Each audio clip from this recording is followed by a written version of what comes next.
iQOO 7 এর সঙ্গে একই সাথে সেই মোবাইল ফোনটা ইন্ডিয়াতে লঞ্চ করেছিল। আর সত্যি iQOOর পক্ষ থেকে সেটা একটা লেজেন্ড ফোন, যার নাম iQOO 7 লেজেন্ড। আর এখন 40,000 রুপি বাজেটে রিয়েলমির পক্ষ থেকে রিয়েলমি জিটি যেমন সেরা একটা ফোন, তেমনি এই 40,000 রুপি বাজেটেই iQOOর পক্ষ থেকে একটা সেরা ফোন হলো এই iQOO 7 লেজেন্ড। আজকের এই ভিডিওতে আমি এই লেটেস্ট iQOO 7 লেজেন্ড মোবাইল ফোনটার ফুল স্পেসিফিকেশন রিভিউ করব ও এই ফোনটা সম্পর্কে আমার নিজস্ব মতামত দেব। তো এই মোবাইল ফোনটা সম্পর্কে ফুল ডিটেলসে জানার জন্য ভিডিওটা আপনারা শেষ পর্যন্ত পুরোটা দেখুন। আর এরকম ভিডিও আরও দেখার জন্য আমাদের এই অ্যান্ড্রয়েড বাংলা টেক ইউটিউব চ্যানেলটাকে সাবস্ক্রাইব করে বেল আইকনটাতে ক্লিক করে অল করে রাখুন। তাহলে চলুন শুরু করা যাক। iQOO 7 লেজেন্ড মোবাইল ফোনটাতে 6.62 ইঞ্চির একটা full HD plus super AMOLED display দেওয়া হয়েছে 120 হার্টজ হাই রিফ্রেশ রেটের সাথে। এছাড়া এই ফোনটাতে 300 hertz touch sampling rate, 1300 nits peak brightness ও HDR10+ এর সাপোর্টও রয়েছে।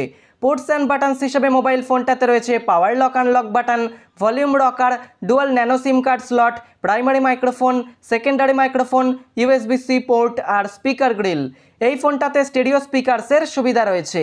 মোবাইলটাতে রয়েছে ট্রিপল রিয়ার ক্যামেরা সেটআপ, যেখানে অপটিক্যাল ইমেজ স্টেবিলাইজেশন যুক্ত 48 মেগাপিক্সেলের একটা প্রাইমারি ক্যামেরা, 13 মেগাপিক্সেলের একটা আলট্রা ওয়াইড অ্যাঙ্গেল ক্যামেরা ও 13 মেগাপিক্সেলের একটা পোর্ট্রেট ক্যামেরা রয়েছে। সেলফি তোলার জন্য রয়েছে 16 মেগাপিক্সেলের একটা সেলফি ক্যামেরা সেন্টার পাঞ্চল ডিজাইনের সাথে। মোবাইলটাতে ইন ডিসপ্লে ফিঙ্গারপ্রিন্ট স্ক্যানার ও ফেস আনলক এই দুটো ফিচার্সেরই সুবিধা রয়েছে। এই মোবাইল ফোনটাতে রয়েছে Qualcomm Snapdragon 888 octa-core 5G processor. এই প্রসেসরটা 5nm টেকনোলজিতে তৈরি করা হয়েছে। মোবাইলটার পারফরমেন্সের ক্ষেত্রে আপনি এই মোবাইলটা ব্যবহার করে সেরার সেরা এক্সপিরিয়েন্স পাবেন। আর গেমিংয়ের ক্ষেত্রেও আপনি এই মোবাইলটাতে দুর্ধর্ষ এক্সপিরিয়েন্সের সাথে গেম প্লেও করতে পারবেন। অ্যান্ড্রয়েড ভার্সন রয়েছে অ্যান্ড্রয়েড 11 ফান্টাচওয়েস 11.1 এর সাথে।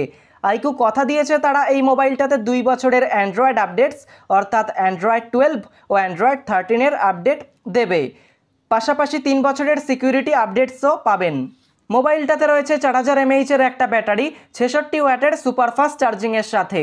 মোবাইলটাতে কম mAh ব্যাটারি দিলেও সুপারফাস্ট চার্জিংয়ের সুবিধা রয়েছে, তাই খুব একটা অসুবিধা হবে না।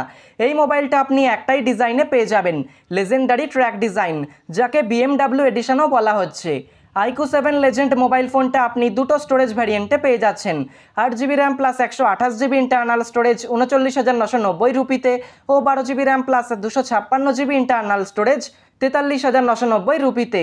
মোবাইলটাতে র্যাম টাইপ রয়েছে LPDDR5 ও স্টোরেজ টাইপ রয়েছে UFS 3.1। এবার আমি আপনাদের বলবো এই মোবাইল ফোনটা আপনাদের কেনা উচিত নাকি কেনা উচিত নয়। আপনি যদি 40,000 রুপির মধ্যে এমন একটা মোবাইল কিনতে চান যাতে সুপার অ্যামোলেড ডিসপ্লে, খুব ভালো camera setup, Qualcomm Snapdragon 888 processor, superfast charging ও খুব সুন্দর ডিজাইন এসব থাকবে, তাহলে আপনি এই ফোনটা কিনতে পারেন। তবে আপনি যদি 40,000 রুপি প্রাইসে এই ফোনটা না কিনতে চান, তাহলে আপনার জন্য আরও একটা ফোনের অপশান রয়েছে, সেটা হলো রিয়েলমি জিটি 5G। এই ফোনটাতেও কোয়ালকম স্ন্যাপড্রাগন 888 প্রসেসর রয়েছে। এই ফোনটাতেও আপনি iQOO 7 লেজেন্ডের মতো সেরা পারফরমেন্স পাবেন। তো আপনি চাইলে এই ফোনটার দিকেও একবার দেখতে পারেন। তো আজকের ভিডিওটা এখানেই শেষ করছি। দেখা হচ্ছে খুব তাড়াতাড়ি পরের কোনো একটা ভিডিওতে। সবাই ভালো থাকুন, সুস্থ থাকুন।